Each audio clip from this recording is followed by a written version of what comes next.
Sa gilid ng isang bayan na bihirang iguhit sa mga mapa, may nakatayong lumang bahay na yari sa kahoy na nara at batong ilog.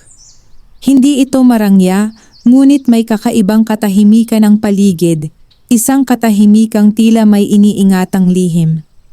Dito naninirahan ang dalawang yaya, si Yaya Amihan at si Yaya Lira. Kapwa may edad na lampas 30, ngunit magkaibang-magkaiba ang anyo at pagkatao. Si Amihan ay tahimik magsalita, may matang laging mapagmasid, at kilos na maingat na para bang bawat hakbang ay pinag-iisipan. Siya ang mas nakatatanda sa dalawa at matagal nang naglilingkod sa iba't ibang tahanan.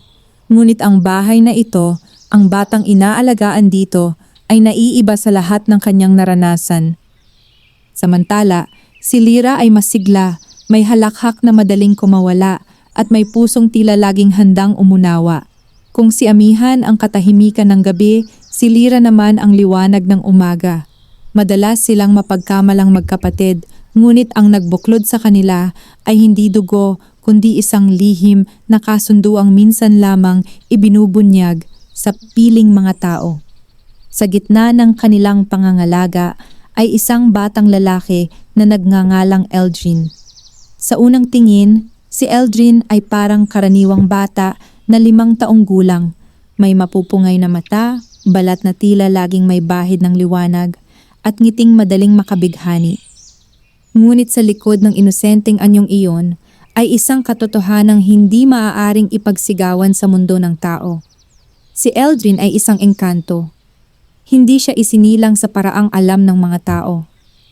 Ayon sa kasunduang lihim sa pagitan ng mundo ng mga nilalang at ng mundo ng mga mortal, si Eldrin ay ipinanganak sa pagitan ng 2 hangganan.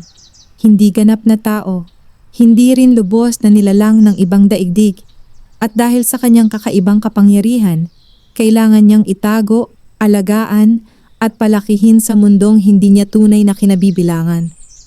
Ang 2 yaya ang napiling mag-alaga sa kanya. Hindi nila nalaman agad ang buong katotohanan. Sa simula, ang sinabi lamang sa kanila ay mag-aalaga sila ng isang batang may natatanging kalagayan at kailangang ilayo sa mata ng marami. May sapat na kabayaran, may katiyakang proteksyon, at may pangakong hindi sila pababayaan. Ngunit higit sa lahat, may babalang malinaw at hindi maaaring balewalain. Kapag nalaman ng maling nilalang ang tunay na pagkatao ng bata, hindi lamang ang bata ang mapapahamak, kundi pati ang buong mundong kanyang ginagalawan. Noong unang gabi pa lamang sa bahay, may napansin ng kakaiba si Yaya Amihan. Habang pinapatulog niya si Eldrin, ang mga dahon sa labas ng bintana ay marahang gumalaw kahit walang hangin. Ang ilaw ng lampara ay tila kumislap sa salamin at ang oras ay parang bumagal. Tahimik si Eldrin sa kanyang higaan, ngunit dilat ang mga mata. Yaya, mahinang tawag ng bata. Bakit po parang malungkot ang gabi? Napahinto si Amihan, hindi karaniwan ang ganitong tanong mula sa isang bata. Lumapit siya at hinaplos ang buhok ni Eldrin. Hindi malungkot ang gabi, sagot niya ng maingat. Tahimik lang, natutulog ang mundo. Ngumiti si Eldrin, ngunit sa kanyang mga mata ay may lungkot na hindi akma sa kanyang edad. Parang may naaalala siyang hindi niya kayang ipaliwanag. Sa kabilang silid, tahimik na nagdarasal si Yaya Lira. Hindi niya alam kung kanino siya humihingi ng gabay, sa Diyos na kinagisnan niya, o sa mga nilalang na minsan niyang nasilayan noong siya'y bata pa. Alam lamang niya na mula nang pumasok si Eldrin sa kanilang buhay, may mga panaginip siyang bumabalik, mga panaginip tungkol sa kagubatan, sa liwanag na naglalakad, at sa batang may koronang yari sa hamog. Kinabukasan, napansin ng mga kapitbahay ang kakaibang sigla ng paligid ng bahay. Ang mga halaman ay mas luntian, ang mga ibon ay mas madalas tumapo, at kahit ang mga alagang hayop ay tila mas maamo. Ngunit walang sino man ang nagtanong. Sa bayang iyon, natutunan na ng mga tao na may mga bagay na mas mabuting hindi usisain. Habang naglalaro si Eldrin sa bakuran, napansin ni Lira na ang mga bulaklak na nadadaanan ng bata ay biglang bumubuka Kahit hindi panahon ng pamumulaklak, mabilis niyang tinawag ang bata. Eldrin, dito ka lang sa lilim maglaro. Wika niya pilit na pinananatiling kalmado ang boses. Opo, sagot ng bata. Ngunit sa kanyang mukha ay may pagtatakang tila hindi niya nauunawaan kung bakit siya pinipigilan. Sa hapon ding iyon, dumating ang isang matandang babae sa kanilang pintuan. Nakabalabal ng itim, may tungkod na yari sa kahoy ng balete, at may matang tila nakakakita ng higit pa sa karaniwan. Hindi siya pumasok.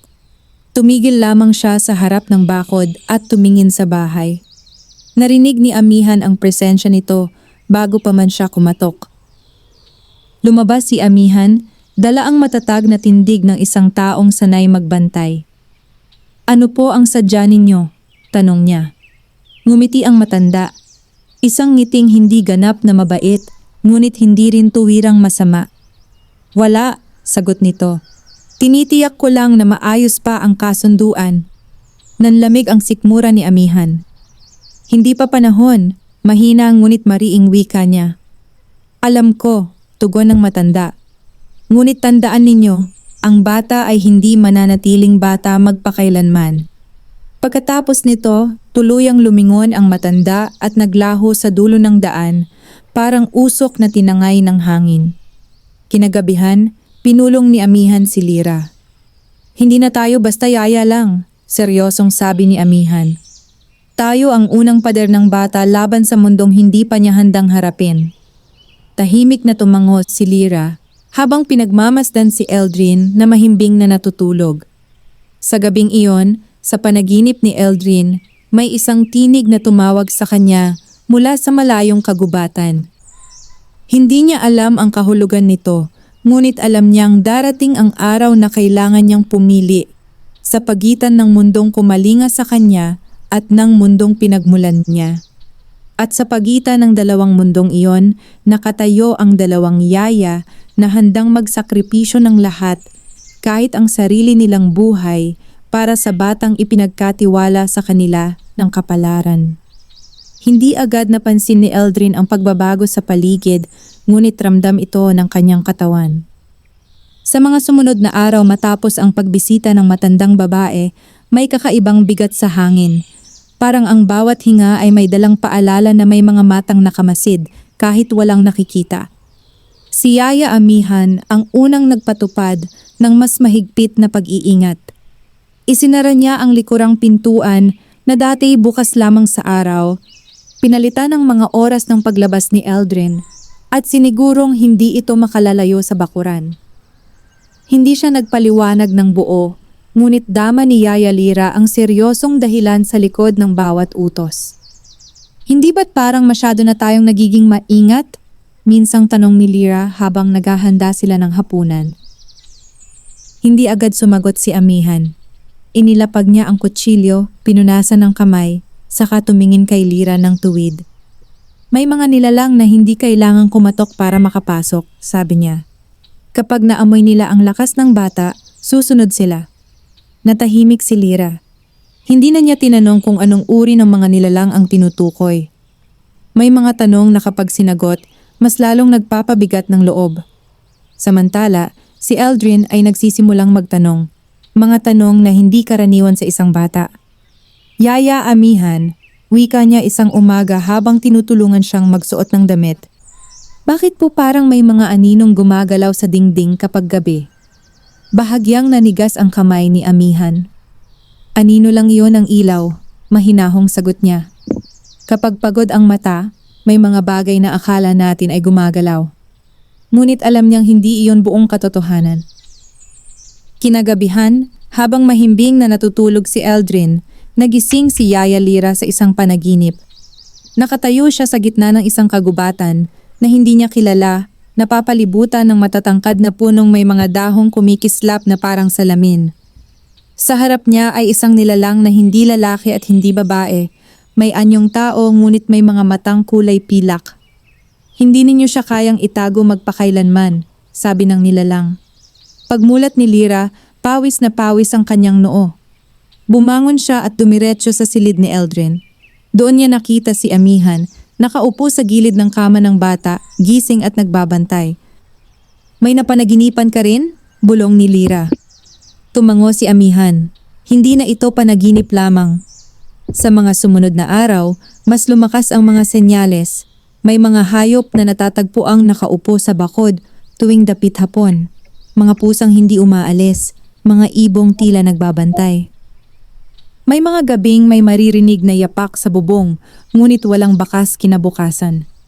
Isang hapon, habang naglalaro si Eldrin ng mga kahoy na laruan sa ilalim ng puno ng mangga, nadapa siya at nasugatan ng tuhod.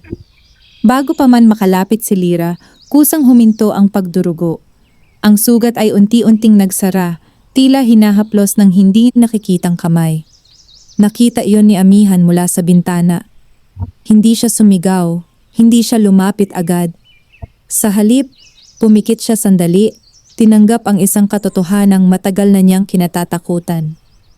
Mas maaga kaysa sa inaasahan, bulong niya sa sarili. Kinagabihan, kinausap nila si Eldrin.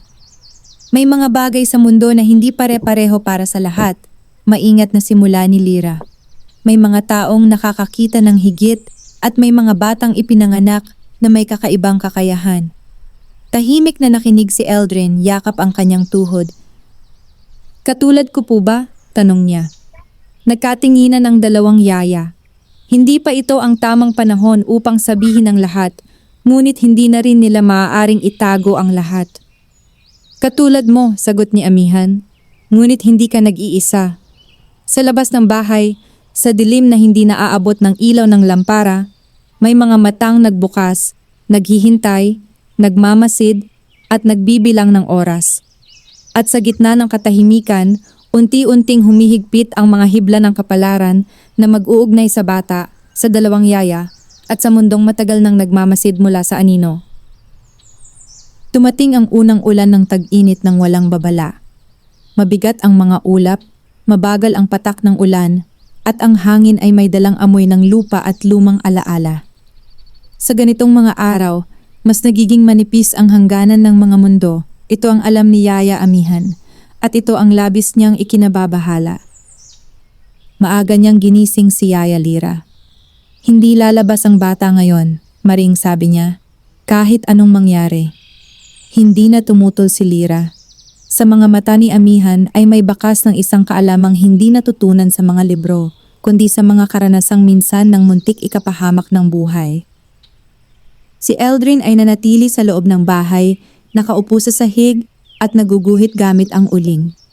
Ang kanyang mga iginuhit ay hindi karaniwang hugis, mga puno na may mukha, mga ilog na tila may tinig, at isang malaking pintuang bilog na may mga simbolong hindi niya alam ang kahulugan.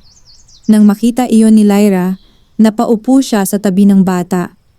Saan mo natutunan ang mga hugis na ito? Mahinahong tanong niya.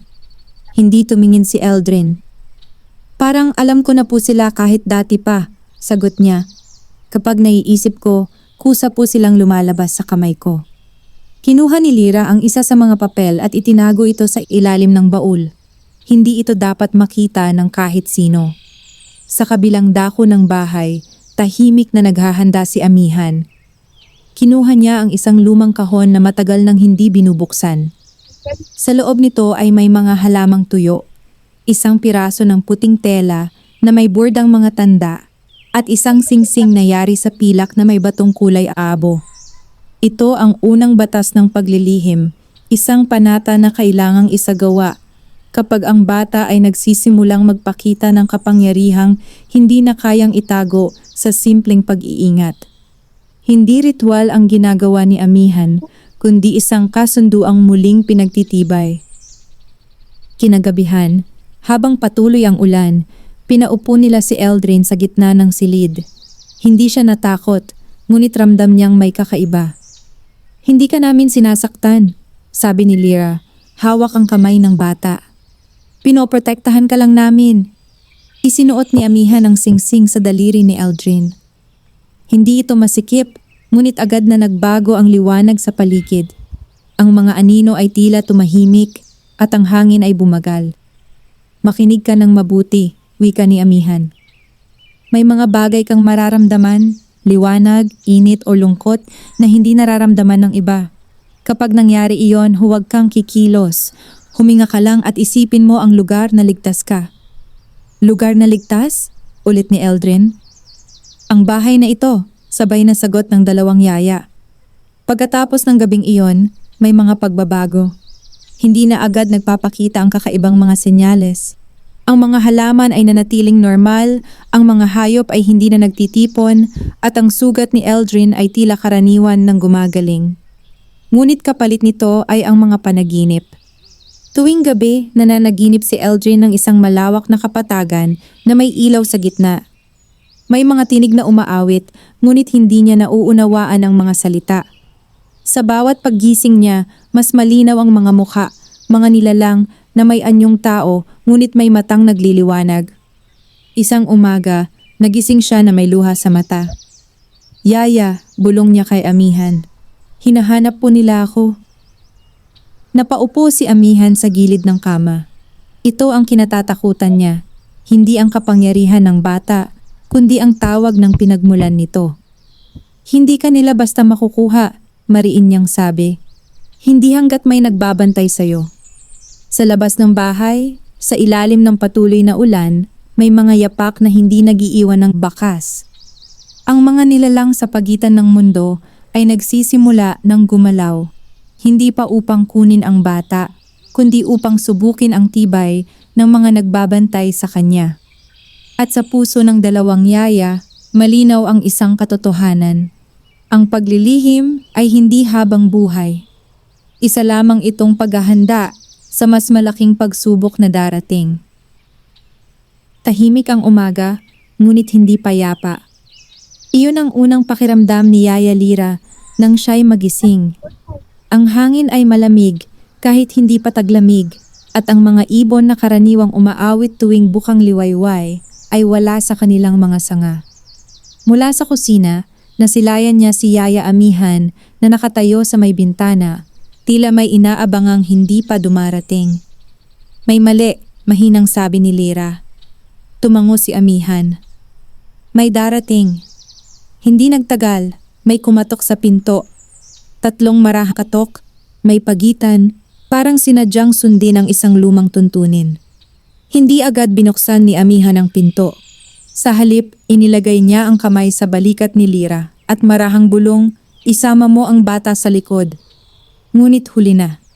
Sa sandaling bumukas ang pinto, isang lalaki ang tumayo sa harap nila.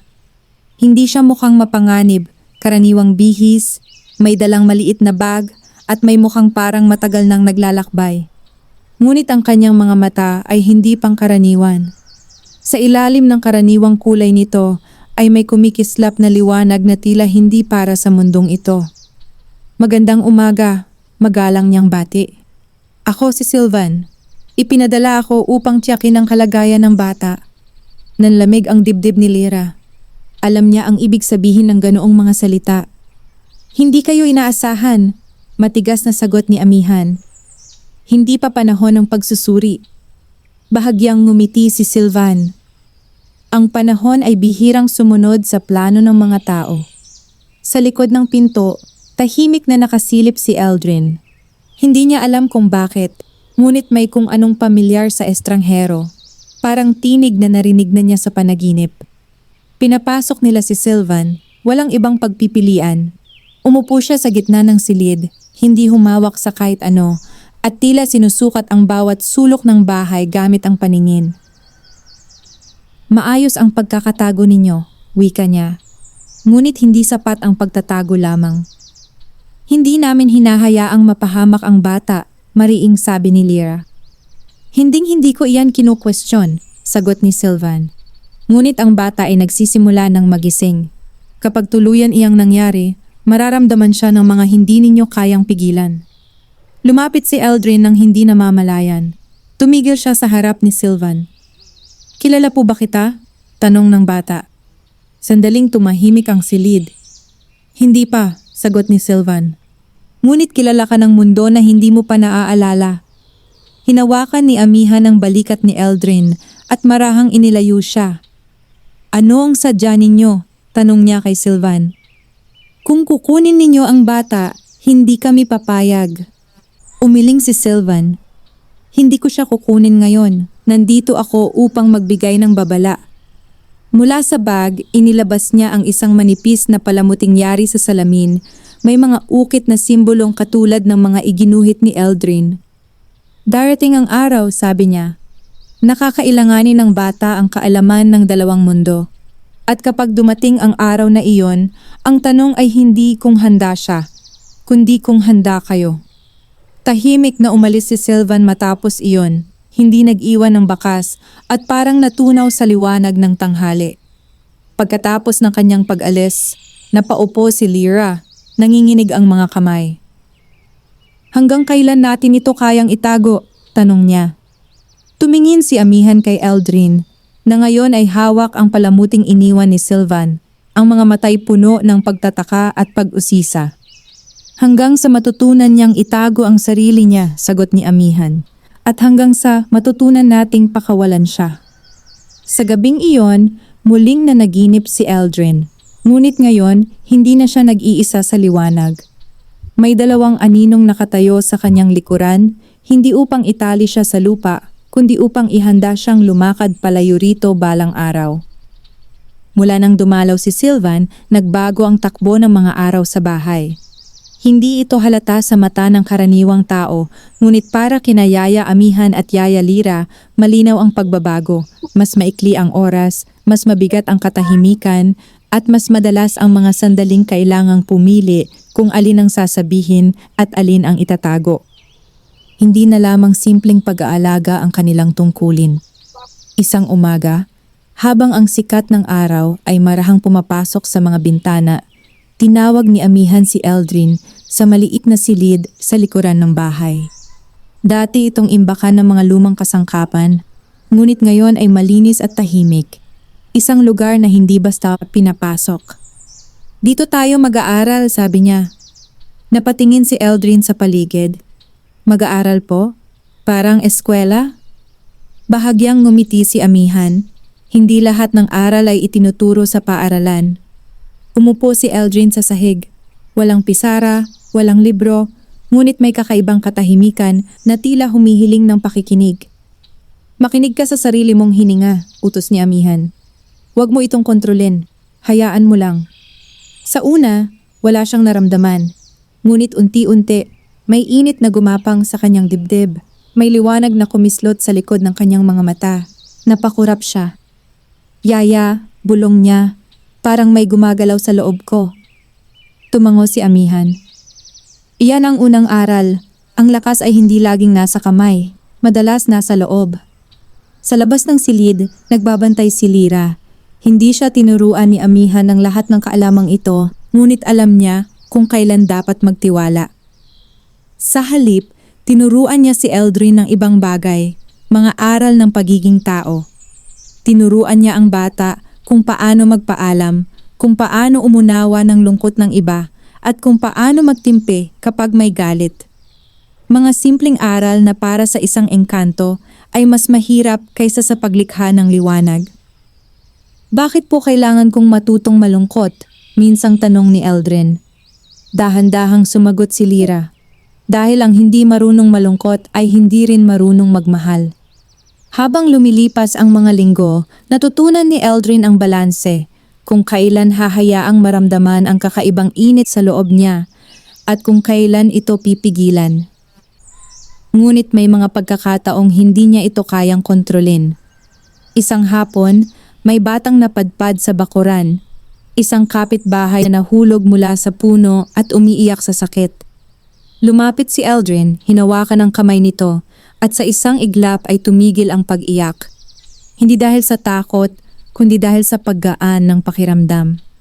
Nakita iyon ni Lyra. Mabilis niyang inilayo si Eldrin. Huwag, mariin ngunit mahinahon niyang sabi. Hindi palaging ligtas ang tumulong. Nalito ang bata. Pero masakit po siya. Lumuhod si Lyra sa harap niya. May mga tutulong sa kanya na hindi kailangang makita ang iyo. Kinagabihan, nagkaroon ng mainit na pagtatalo ang dalawang yaya. Ang una mula nang magsimula ang lahat. Hindi natin pwedeng pigilan ang bata habang buhay, wika ni Lyra. At hindi rin natin pwedeng hayaang mapahamak siya, sagot ni Amihan. Paano kung ang pagkatao niya mismo ang nais niyang ipahayag? Saglit na tumahimik si Amihan bago sumagot. Kung mangyari iyon, dapat handa siyang akuin ang lahat ng kahihinatnan. Sa silid ni Eldrin, tahimik siyang nakahiga, nakatingin sa kisame. Naririnig niya ang mga tinig. Hindi malinaw, ngunit ramdam niya ang bigat ng mga salitang binibitawan. Sa unang pagkakataon, naramdaman niyang hindi sapat ang maging bata lamang. At sa gabing iyon, sa kanyang panaginip, may isang pinto na bahagyang bumukas. Hindi pa upang siya'y lumabas, kundi upang ipakita na may mundo sa labas ng kanyang pagkabata na unti-unti nang naghihintay. Dumating ang gabing walang buwan. Ang dilim ay buo, walang bituin, at ang katahimikan ay parang isang tanong na walang gustong sumagot. Sa ganitong mga gabi, ayon kay Yaya Amihan, mas malinaw ang tinig ng mga bagay na matagal nang naghihintay. Hindi makatulog si Eldrin. Nakaupo siya sa gilid ng kama, yakap ang kanyang tuhod. May kumikiliti sa kanyang isipan, isang banayad ngunit paulit-ulit na tawag, parang hangin na may dalang pangalan niya. Hindi ito panaginip, gising siya at alam niya iyon. Eldrin, napalingon siya sa bintana. Sarado ito, ngunit ang kurtina ay marahang gumagalaw, tila hinihipa ng hanging hindi niya nararamdaman sa balat. Dahan-dahan siyang tumayo. Sa kusina, nagigising si Yaya Amihan ng bigla. Hindi siya nanaginip, ngunit may bumigat sa kanyang dibdib, parang may hiblang naputol. Tumayo siya at agad nagtungo sa silid ng bata. Walang laman ang kama. Lira, mahinang tawag niya, ngunit puno ng bigat ang tinig. Sa likod ng bahay, sa tabi ng bakod na gawa sa kawayan, nakatayo si Eldrin. Hindi siya umiiyak, hindi rin siya natatakot. Ang kanyang mga mata ay nakatuon sa kakahuyan sa likod ng bahay, isang bahagi ng lupa na matagal nang iniiwasan ng mga tao. Mula roon nanggagaling ang tawag. Eldrin, wika ni Yaya Lira hingalin sa pagtakbo, bumalik ka sa loob. Hindi gumalaw ang bata. May tumatawag po, sagot niya. Hindi masama ang pakiramdam. Lumapit si Amihan at lumuhod sa tabi niya. Hindi lahat ng mabait sa simula ay mananatiling ganoon, wika niya. May mga tinig na sumusubok lamang. Ngunit bago pa nila maihatid ang bata pabalik, may nagbago sa paligid. Ang mga punong kahoy ay tila yumuko at ang hangin ay nagkaroon ng direksyon patungo kay Eldrin. Mula sa pagitan ng mga puno, lumitaw ang isang anyo. Hindi ito lubos na malinaw. Parang anino na may hugis ng tao, may liwanag sa loob, ngunit walang mukha. Hindi ito lumapit. Tumigil lamang ito sa hangganan ng lupa ng bahay. Hindi pa, mariing wika ni Amihan, tumayo sa harap ng bata. Ang nilalang ay hindi nagsalita sa paraang naririnig. Sa halip, may pumasok na damdamin, pangunawa, paghihintay at isang pangakong hindi pa maaaring tuparin. Nang maramdaman iyon ni Eldrin, napahawak siya sa kamay ni Amihan. Yaya, mahina niyang sabi, alam po nila kung sino ako. Alam namin, sagot ni Amihan. At alam din namin kung kailan ka pa hindi dapat sumama. Unti-unting umatras ang anyo hanggang sa tuluyang maglaho sa dilim. Bumalik ang katahimikan, ngunit hindi na ito katulad ng dati. Kinabukasan, hindi nag-usap ang dalawang yaya agad. Pareho silang alam ang ibig sabihin ng nangyari, nagsimula na ang pagtawag. Hindi na ito basta panaginip o senyales. Ito ay paanyaya. Habang kumakain ng almusal, biglang nagsalita si Eldrin. Kung sakali pong kailangan kong umalis balang araw, wika niya, hindi tumitingin sa kanila. Sasama po ba kayo? Napahinto si Lira. Kumirot ang dibdib niya. Hanggang sa kaya, sagot niya. Si Amihan naman ay tahimik, ngunit malinaw ang sagot sa kanyang mga mata. Sa araw na iyon, tinuruan nila si Eldrin ng bagong aral, hindi tungkol sa lakas o pagtatago, kundi tungkol sa pagpili. Dahil darating ang panahong kahit ang dalawang yaya ay hindi na maaaring pumili para sa kanya. At sa ilalim ng araw na tila mas maliwanag kaysa dati, nagsimulang umusad ang bata palayo sa inosente niyang pagkabata, hindi sa isang hakbang, kundi sa isang tahimik na pagtanggap. Lumipas ang ilang linggo at ang ugnayan ni Eldrin sa kanyang mga yaya ay unti-unting lumalalim. Ngunit kasabay nito ay dumating ang mga bagong pagsubok, mga hindi nakikita sa unang tingin, ngunit ramdam sa puso. Isang hapon, habang naglalaro si Eldrin sa bakuran, biglang bumuhos ang ulan, mas malakas at mas malamig kaysa dati. Ang bawat patak ay tila may bigat, at ang hangin ay nagdala ng kakaibang amoy. Halos maalat at may halong lupa, parang may darating mula sa kabilang mundo. "Bumalik ka sa loob, Eldrin!" sigaw ni Lyra habang hinahabol ang bata. Ngunit bago pa man siya nakalapit, napansin nilang may mga anino sa paligid ng bakuran. Hindi mga ordinaryong anino. Ang mga ito ay malalaki, may matatalim na gilid at tila kumikilo sa sarili nilang ritmo. Tumayo si Amihan sa harap ng bata, matibay ang tindig. "Ito ang unang pagsubok mo," wika niya. "Hindi mo pa ito nararanasan dati at hindi mo pa alam kung paano haharapin." Lumapit si Eldrin sa mga anino, walang takot ngunit may kakaibang pag-aalinlangan. Hindi niya alam kung paano, ngunit naramdaman niya ang presensya ng dalawang yaya, isang pader na matibay at hindi matitinag. Pinilit niyang magtiwala sa pakiramdam. "Gumamit ng liwanag sa loob mo," payo ni Amihan. Dahan-dahan, tumingala si Eldrin at hinayaan ang enerhiya sa loob niya na umapaw. Isang banayad na liwanag ang lumabas mula sa kanyang mga palad at katawan, sapat lamang upang makahadlang sa mga anino. Ang mga ito ay umatras, parang natutukso ng maliwanag na enerhiya. "Napakabuti mo," wika ni Lyra habang hinahaplos ang buhok niya.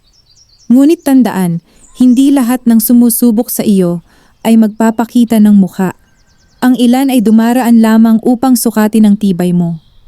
Pagkatapos ng insidenteng iyon, nagkaroon ng tahimik na pagninilay si Eldrin. Hindi niya alam kung bakit naramdaman niya ang parehong takot at kagitingan. Ngunit alam niyang may natutunan siya, isang aral na hindi itinuturo sa simpleng salita. Kinagabihan, nagkaroon ng seryosong pag-uusap ang dalawang yaya.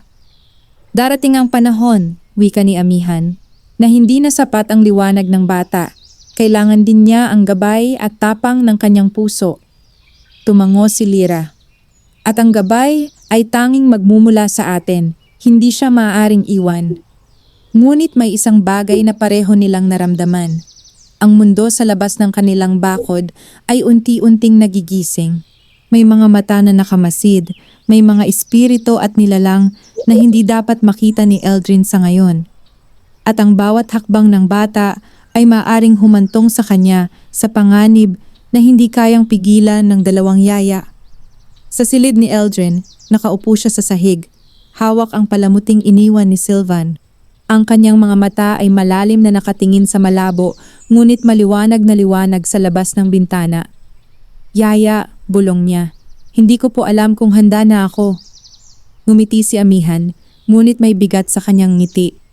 "Walang sino man ang handa sa lahat ng bagay, Eldrin. Ang mahalaga, natutunan mong humarap sa una mong pagsubok." At sa ilalim ng gabing tahimik ngunit puno ng hindi nakikitang kilos, natutunan ni Eldrin ang unang panuntunan ng lakas. Hindi lamang ito mula sa kapangyarihan, kundi mula sa pagtitiwala sa mga taong handang magsakripisyo para sa kanya. Makalipas ang ilang linggo mula sa unang pagsubok ni Eldrin, nagdesisyon ng dalawang yaya na turuan siya ng higit pa sa simpleng pagtatago o pagpapalakas.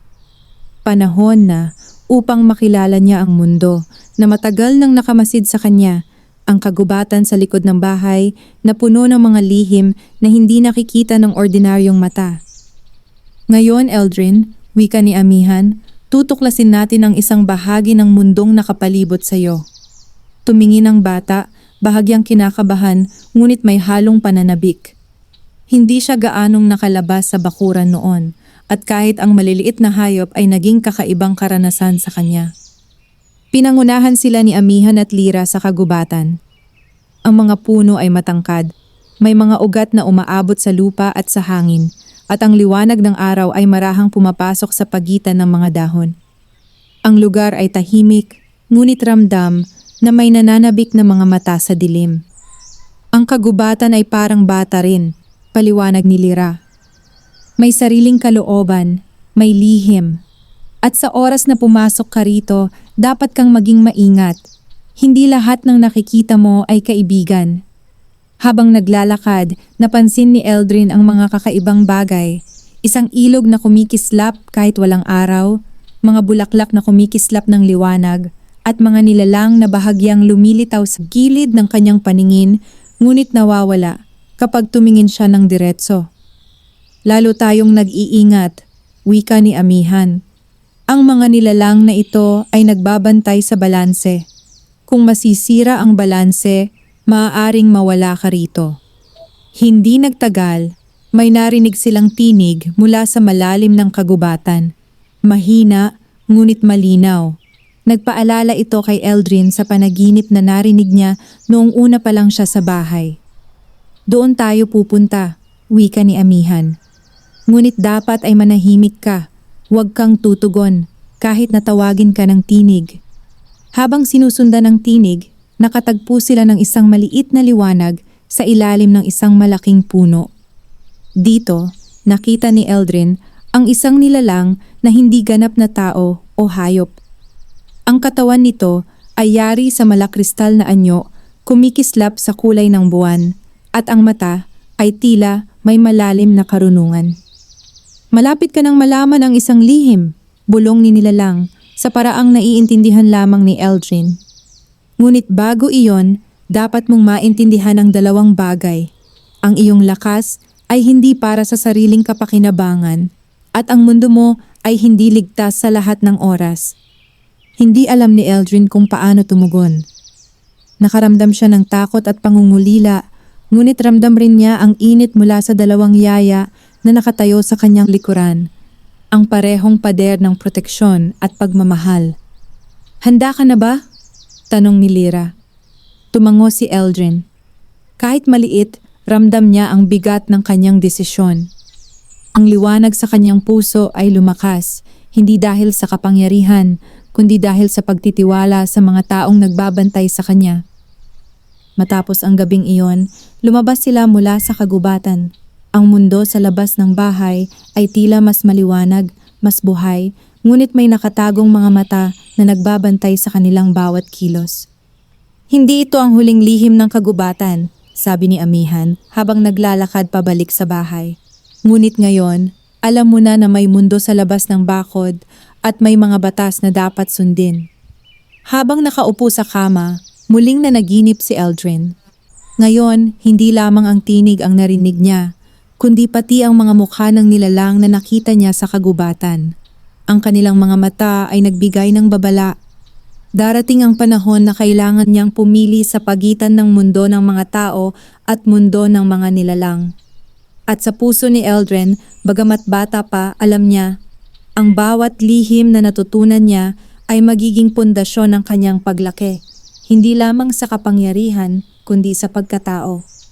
Ang pagkakaibigan sa dilim. Makalipas ang ilang linggo mula sa kanilang paglalakbay sa kagubatan, unti-unting natutunan ni Eldrin ang kahalagahan ng pagtitimpi at pag-unawa sa mga hindi nakikitang bagay sa paligid niya. Ngunit sa kabila ng lahat, may nararamdaman siyang kakulangan. Isang damdaming hindi maipaliwanag ng salita, isang bahagi ng kanyang pagkatao na naghahanap ng kaibigan.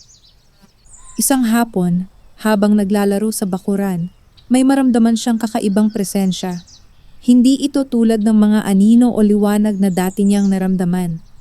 Mas malambot, mas mahinahon, may bahid ng kagalakan. Yaya, may naramdaman po ako, wika ni Eldrin, medyo nag-aalangan. Lumapit si Lyra at humarap sa kanya. Ano iyon? Parang may kaibigan po, sagot niya, tumitingin sa gilid ng bakuran kung saan walang tao. Nanlaki ang mga mata ni Amihan, ramdam ang pag-aalala. Eldrin, dapat maging maingat. Hindi lahat ng nilalang na dumarating ay may mabuting intensyon. Ngunit bago pa man sila makapagsalita ng higit, lumitaw sa liwanag ng hapon ang isang batang anyo, halos kasing taas ni Eldrin, may mapupungay na mata at malabughaw na buhok. Hindi ka nag-iisa, mahina, ngunit malinaw ang boses ng bata. Ako si Kael. Eldrin ay nagulat. Kael? Saan ka po nanggaling? Kael ay ngumiti. Mula sa mundong hindi pa mo lubos na nakikita. At tulad mo, hindi ako ganap na mula rito. Habang lumalapit si Kael, ramdam ni Eldrin ang kakaibang kagalakan na matagal niyang hinahanap. Ngunit ramdam din niya ang panganib. May bagay sa paligid na nagbabantay, nakamasid sa kanilang pagkikita. Hindi mo dapat ipakita ito sa iba, mariing wika ni Amihan. Kung malaman ng maling nilalang, maaari kayong parehong mapahamak. Ngunit sa halip na matakot, naramdaman ni Eldrin ang unang tunay na koneksyon sa isang kapwa nilalang. Sa presensya ni Kael, natutunan niyang hindi lahat ng kakaibang pangyayari ay dapat katakutan. May mga kaibigan rin sa mundo ng dilim. Sa mga sumunod na araw, nagkaroon sila ng lihim na laro sa bakuran. Si Kael ay mabilis matutong magtago, magpakita ng liwanag, at kahit minsang magpanggap na ordinaryong bata lamang. Si Eldrin naman ay natutong makinig sa kanyang sarili at sa mga damdamin ng ibang nilalang. Ngunit may isang bagay na hindi nila alam. May mga matang patuloy na nakamasid.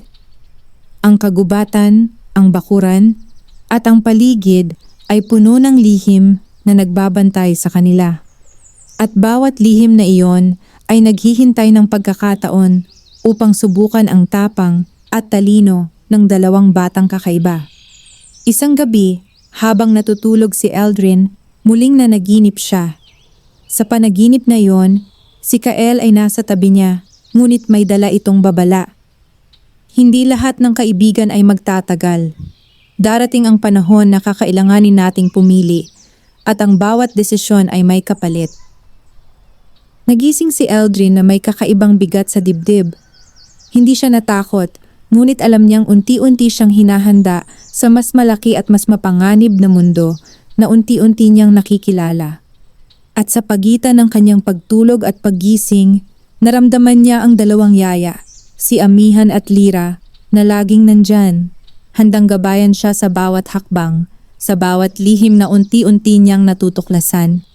Lumipas ang ilang buwan mula nang makilala ni Eldrin si Kael, at ang mga araw sa bahay ay naging mas makulay, puno ng tawanan, lihim na laro at mga aral mula sa dalawang yaya. Ngunit kasabay ng kasiyahan ay dumating ang paunang pagsubok na magtatakda kung handa na ba ang bata sa mas malalalim na hamon ng mundong kanyang ginagalawan. Isang maulang hapon, habang nakaupo sa gilid ng bakuran, nakaramdam si Eldrin ng kakaibang panginginig sa lupa. Hindi tulad ng dati, hindi ito senyales ng kapangyarihan o liwanag, kundi ng presensya ng nilalang na mas malakas kaysa sa kanya. Eldrin, lumapit ka rito, mariing tawag ni Amihan.